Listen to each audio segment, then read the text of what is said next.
Business करने के लिए एक विश्वास की जरूरत है। किसकी जरूरत है? विश्वास, जो आपके पास नहीं है। ये बात है, जो आपके पास नहीं है। देखो, आपको एक सही बात बताता हूं। जो भी यूं आप जैसे यूं एकदम यूं छाती तान के आता हो तो समझना, साइकोलॉजी बोल रहा हूं। जो वट से आते हैं ना, आपने देखा वट से आने वाले? किसने देखा? आप खुद ही हो वट से आने वाले। जितने ये वट से आते हैं ना, अंदर से खोखले हैं। वो अंदर से खोखले होने के कारण ही बाहर वट दिखा रहे हैं।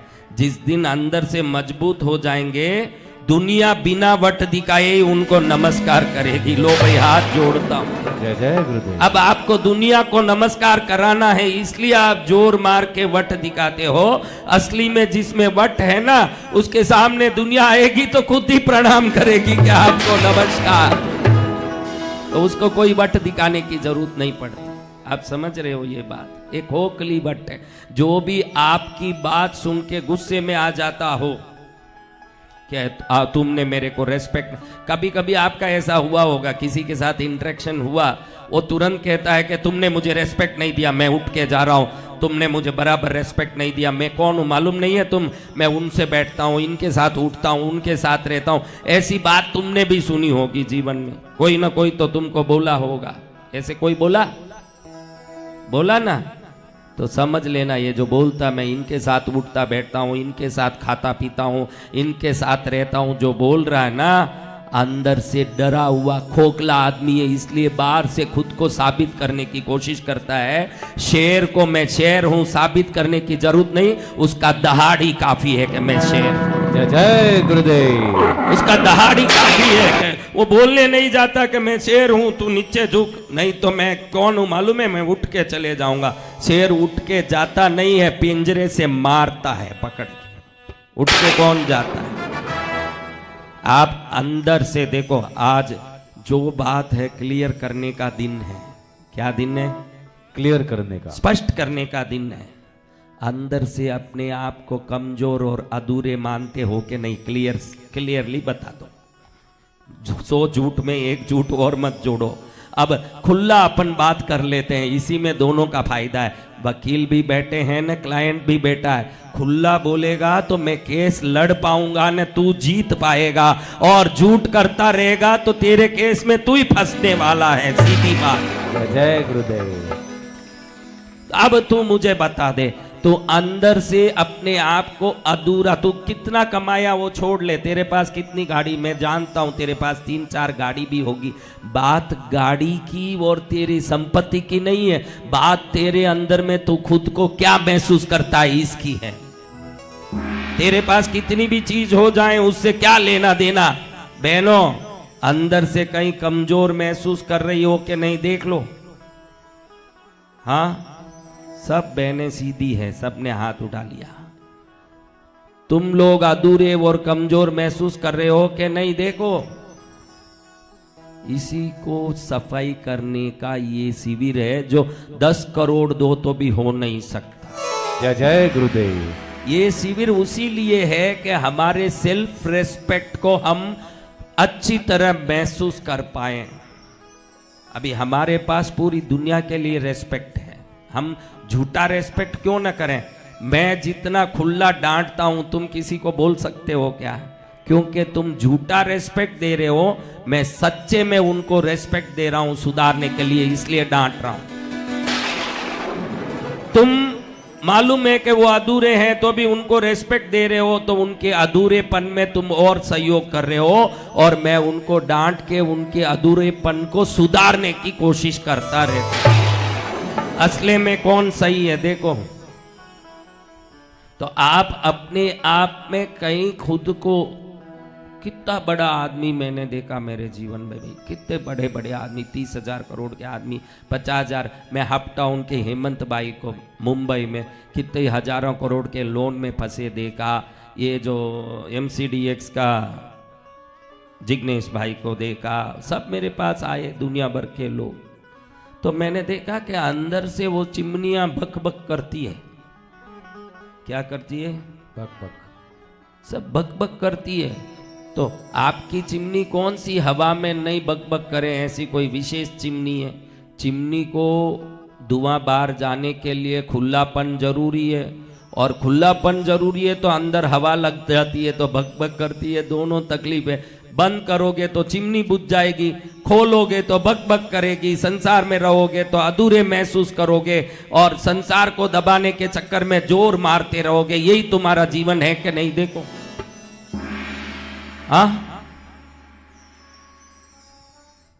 हमारे सेल्फ रेस्पेक्ट हाई लेवल में हो। आत्म छवि, क्या चीज? आत्म छवि, सेल्फ इमेज कहते हैं। आप बाहर एक देखो, हमारे पास 3 इमेज है। आज अच्छे से समझ लो, कितने इमेज है? 3। एक आप जो हो वो इमेज है कि नहीं? जो हम जो हैं रियल में, वो हम ही जानते हैं, और कोई नहीं, हमारे सिवाय कोई, आपकी पत्नी भी नहीं जाने। ऐसा एक आपका सेल्फ इमेज है कि नहीं? देख लो। एक तो आपका जो हो वो इमेज, एक आप जो दिखा रहे हो वो इमेज।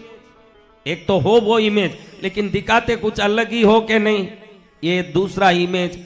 और दुनिया आपके बारे में सोचती है, वो तीसरा इमेज। 3 है। आप जो दिखा रहे हो उसी को मान ले। मेरा भाई अभी कहता ही रहता, रितेश कह रहे, वो आदमी इंदौर में ऐसे उसको थूक रहे हैं लोग, वो तो उधर मूछ मरोड़ के घूम रहा, क्योंकि वो दिखाना चाहता, वो इमेज अलग है, वो जो असली इमेज है वो अलग है, और दुनिया उसके बारे में जो सोचती है वो इमेज अलग है। 3 इमेज है। बड़ा कठिन काम है ये। आपके अंदर खोखलापन जब तक रहेगा, अधूरापन जब तक रहेगा, जब तक आप पूर्णता की समृद्धि को आकर्षित कैसे कर पाओगे भाई? क्योंकि मटेरियल अट्रैक्ट्स द मटेरियल का लॉ से ही दुनिया चलता है। आप अधूरे हो। अभी आपने मान लिया हम अंदर से थोड़े कमजोर अधूरे महसूस करते हैं। महसूस करते हो क्या? वकील से सच बोलो, सिर हिलाओ। जो सिर नहीं हिला रहे हैं वो सब बहुत मजबूत है, उनको गेट से बाहर निकाल रहे हैं। हाँ निकाल। सिर हिलाने में भी जिनको जोर आए उनको इधर क्या काम है? मैंने चीज के पैसे लिए, यंत्र के, मेरे बोलने के थोड़ी फीस लिए। मेरे बोलना किसके पास बोलना वो मैं तय कर सकता हूं, उसके राइट्स मेरे पास है। जय गुरुदेव। तुम कोई चीज नहीं हो कि मैं बोलूं न तुम बैठे ही रहोगे, धक्का मार के निकाल दूंगा मैं। किस किस को अधूरापन लग रहा है न डर लग रहा है? अब देखो, आज आपको असलियत बता दूं, अधूरी शक्ति कैसे पूर्ण समृद्धि को आकर्षित कर सकती है। अधूरी शक्ति कैसे पूर्ण सुख को आकर्षित कर सकती है। Material attracts the material means dog continuously attracts the dogs, elephant continuously attracts the elephants। तो अधूरी शक्ति क्या अट्रैक्ट करती होगी? अधूरी शक्ति। इसीलिए आपके पास थोड़ा थोड़ा आता है, कम कम आता है, थोड़ा थोड़ा हो रहा है, तो उसका असली सच्चाई आज मालूम पड़ गई कि उसका कारण क्या है। कभी ये सोचा है कि हमारे अंदर कुछ अधूरा है जो बाहर से सब चीज को अधूरा ही रखता है मेरे जीवन में? समझ रहे हो ये बात? ये बहुत बड़ी शक्ति का फिलॉसफी है। जब आप अंदर से इंटरनली फुलफिल हो जाओगे तो बाहर से बाढ़ की तरह सब आएगा, पैसा, सुख, शांति, माल, मसाला। जय गुरुदेव। अंदर से देखो एक बात, अगली बात, एक तो अधूरे महसूस कर रहे हो, मान लिया, सबने मान लिया, क्योंकि अभी बोला कि बाहर निकालूंगा तो थोड़ा तो डर आया। दूसरी बात, अंदर से कमजोर भी हैं, अंदर से डरे हुए भी हैं। सबसे बड़ी बात बोलूं तो आप हिल जाओगे। आपने जो गुप्त रूप से काम किए हैं अपने जीवन में, जिसको कोई नहीं जानता, ऐसे सबके पास ये काम तो है ही। किसी के 2, किसी के 4, किसी के 6, किसी के 16, किसी को 1600, लेकिन हर एक के पास अपने जीवन में बाहर किसी को ना बोल सके ऐसी कोई बात तो है भाई। मान लो, मान रहे हो? हाँ, तो वो आपको सता नहीं रहा है।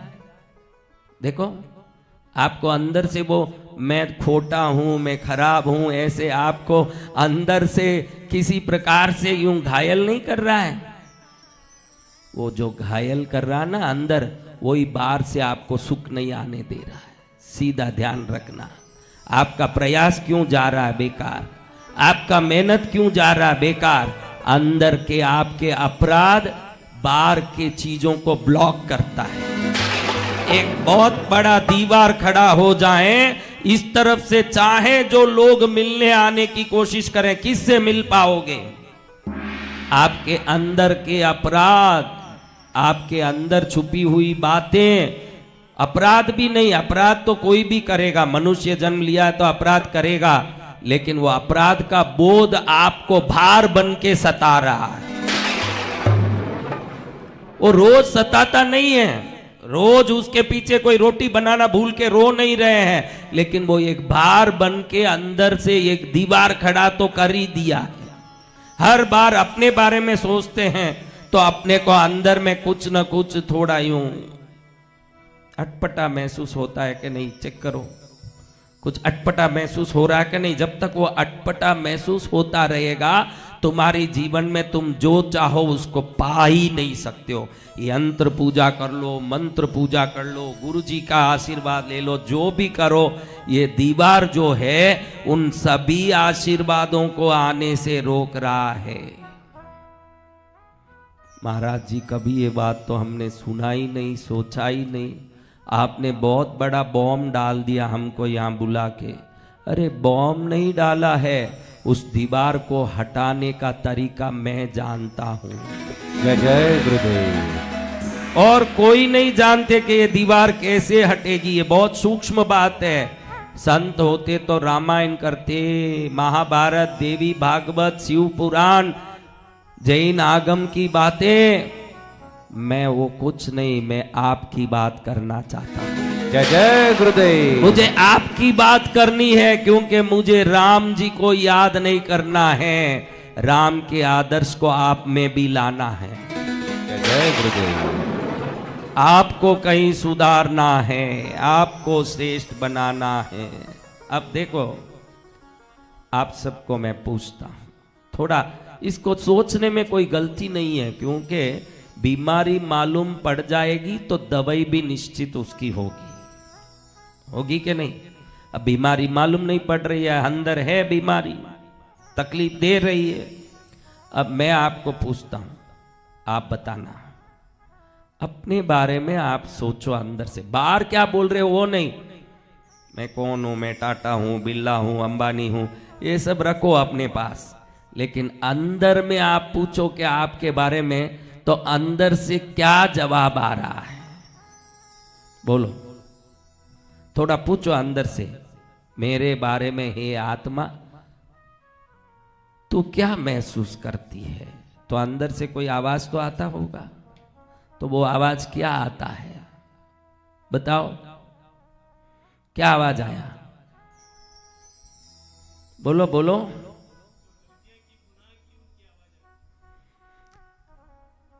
You are not right, you are not good, ऐसा आवाज आ रहा है क्या?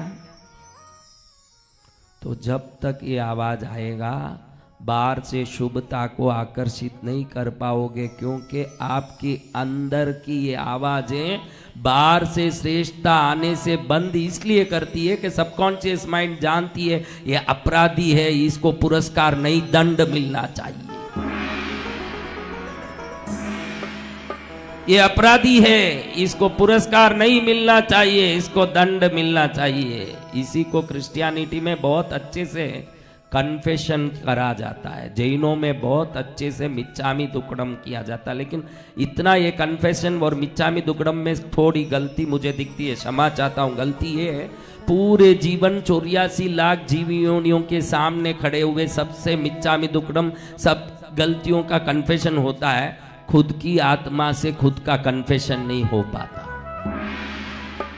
हम अपने से माफी नहीं मांगते, पूरी दुनिया से। कभी आपने जीवन में एक बार बहन से, भाई से, बाप से, माँ से, किसी से भी माफी तो मांगी ही होगी एक बार, भले कितना ही घमंडी हो, एक बार तो चलो भाई मुझे माफ कर दो।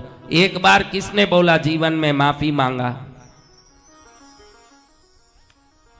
कभी आपने अपने से बोला कि 1000 गलती हुई होगी, अब तो गुरु महाराज मिल गए, कृष्णगिरी मिल गई, वसंत विजयानंद गिरी महाराज मिल गए, पद्मावती मिल गई, तो अब कौन सी गलती बची? मैं खुद को माफ करता हूं। कभी ये बोल पाए आप? जब तक खुद सेल्फ कन्फेशन नहीं करोगे, खुद को माफ नहीं करोगे, ये ब्लॉकेज कभी निकलने वाला ही नहीं है। ये आपको दिखता ही नहीं, ये बड़ा अदृश्य ब्लॉकेज है। एक ऐसा है अदृश्य ब्लॉकेज, इनविजिबल ब्लॉकेज, और इनविजिबल ब्लॉकेज को गुरु महाराज ही देख सकते हैं। जय जय गुरुदेव। तुम सब में किसने क्या किया मैं खड़ा के बोल सकता हूं, खराब लगेगा, बस सीधी बात है। आप सब ने क्या क्या किया मैं खड़ा के बोल सकता हूं। थोड़ा सुनने में आपको अपमानित महसूस होगा, क्योंकि हम मीडिया आते ही कपड़ा ढकते हैं मुंह पर। अब कौन कौन चाहते हैं कि ये ब्लॉकेज हटे मेरा? हम सभी चाहते हैं, और मेरे अंदर से वो अपराध भाव सब मिट जाएं। मैं बिल्कुल मस्त हो के अपने आप को, मेरा सेल्फ इमेज इतना परफेक्ट और पावरफुल हो, जब मैं दर्पण में देखूं तो अंदर से आत्मा बोले फैंटास्टिक। क्या बोले? फैंटास्टिक। आत्मा बोले कि फैंटास्टिक। ये कर्म हमको इस शिविर में कर लेना है, नहीं तो जिंदगी भर घूमते रहेंगे। बाहर से लक्ष्मी पूजा, न धन पकड़ने के लालच, न लपेट लूट करते रहेंगे, कुछ भी हाथ में नहीं आएगा, क्योंकि वो सब आना चाहता है। हमारा अपराध बोध रोड़ा बन के उसको किसी को आने नहीं देता है। तो ये कब करेंगे, कैसे करेंगे? लेकिन करना तो पड़ेगा, क्योंकि देवी माँ को आपके घर भेज रहा हूं, तो उस माँ की कृपा को महसूस कर सकें, इतना आपको पात्र बनाना भी जरूरी है। जय जय गुरुदेव। आपको बेस्ट बनाना भी जरूरी है। मैं जानता हूं कि आप स्वार्थ से आए हो, आप स्वार्थी हो सकते हो, मैं स्वार्थी नहीं हो सकता। दयालु गुरुदेव की।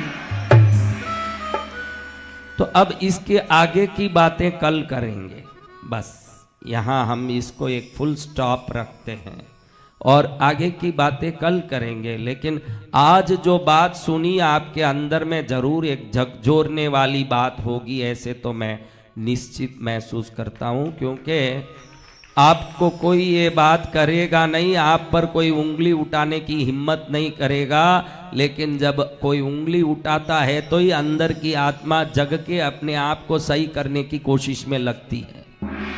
जब तक वो अंदर से सही होने की कोशिश में नहीं लगती, दुनिया को भले ही चाहे जो दिखाएं। नाटक में जो सीता बनी है वो असली में सीता थोड़ी होगी, वो तो नाटक की सीता है। हम जो दुनिया में अपना रोल निभा रहे हैं वो नाटक की सीता का रोल है। असली में हम कौन हैं ये सिर्फ हम ही जानते और कोई नहीं जानता। जय जय गुरुदेव। Only we know, only I know who I am। तो हमको अपने आप को स्वगर्व महसूस हो सके, इतनी ऊंचाई पर ले जाना है, ताकि उस जगह पहुंचने के बाद नीचे देखें शिखर से तो हर घर, हर समृद्धि, हर कार, हर रिश्ता बहुत छोटा लगे, इतने ऊपर हम चढ़े रहें। जय जय गुरुदेव।